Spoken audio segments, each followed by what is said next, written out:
À quel point un concours de cache-cache extrême avec un prix d'1 million peut-il être passionnant? 6 experts de haut niveau doivent-ils se cacher de manière extrême dans un tribunal abandonné depuis des années. S'ils évitent d'être trouvés pendant 1 heure, ils remportent le million. Les participants ont 3 jours pour se familiariser avec l'environnement et fabriquer des accessoires. Le premier joueur, Alex, choisit de se cacher en haut de l'armoire. On pourrait penser que cet endroit est trop évident, mais il s'agit en réalité d'une armoire à double couche. Alex refait le plafond de toute la pièce en l'abaissant d'1 demi-mètre, cachant ainsi l'étage supérieur.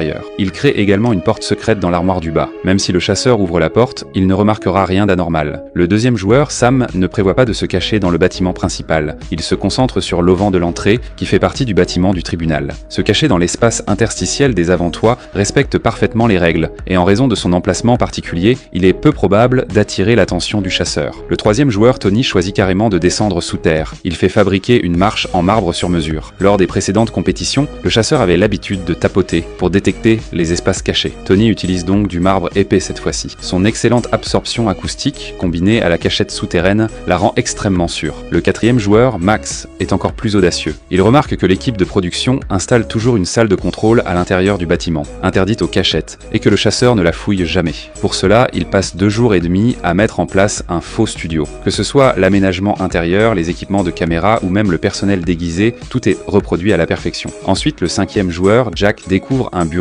avec une porte secrète lors de sa reconnaissance, mais s'y cacher n'est pas sûr. Il fait donc appel à une équipe de rénovation pour transformer tout le mur en le décorant avec des cadres artistiques dorés et en camouflant sa porte secrète au passage. Le style final est très naturel, sans la moindre faille. Le dernier concurrent, Chris, prévoit d'utiliser les ressources sur place. Il scelle la porte d'une pièce et perce un trou en bas, juste assez grand pour s'y glisser. Ensuite, il y déplace une rangée de chaises du tribunal. Une fois les bancs rabattus, il bloque parfaitement le trou. Je dois dire que ce jeu mérite amplement d'être un match de haut niveau. Les cachettes des 6 joueurs peuvent toutes être qualifiées d'ingénieusement pensées. Alors, combien le chasseur en trouvera-t-il cet épisode? Veuillez mettre votre prédiction dans les commentaires. Alors que le compte à rebours commence, le chasseur entre directement par la porte du tribunal. L'auvent au-dessus de l'entrée ne fait effectivement pas partie de ses considérations. Après tout, intuitivement, le jeu ne commence qu'à partir du moment où l'on entre. Le chasseur a déjà commencé à fouiller. Il tapote les statues et les murs des 2 côtés, essayant de détecter les endroits creux. Cette action était tout à fait prévue par Tony. Malheureusement, le marbre sous ses pieds est très solide. Le chasseur marche dessus sans remarquer quoi que ce soit d'inhabituel. Peu après, le chasseur arrive au faux studio de Max. Il voulait initialement saluer le personnel et partir, mais en regardant de plus près, il remarque quelque chose d'étrange. Tous ces réalisateurs et caméramens sont des visages inconnus.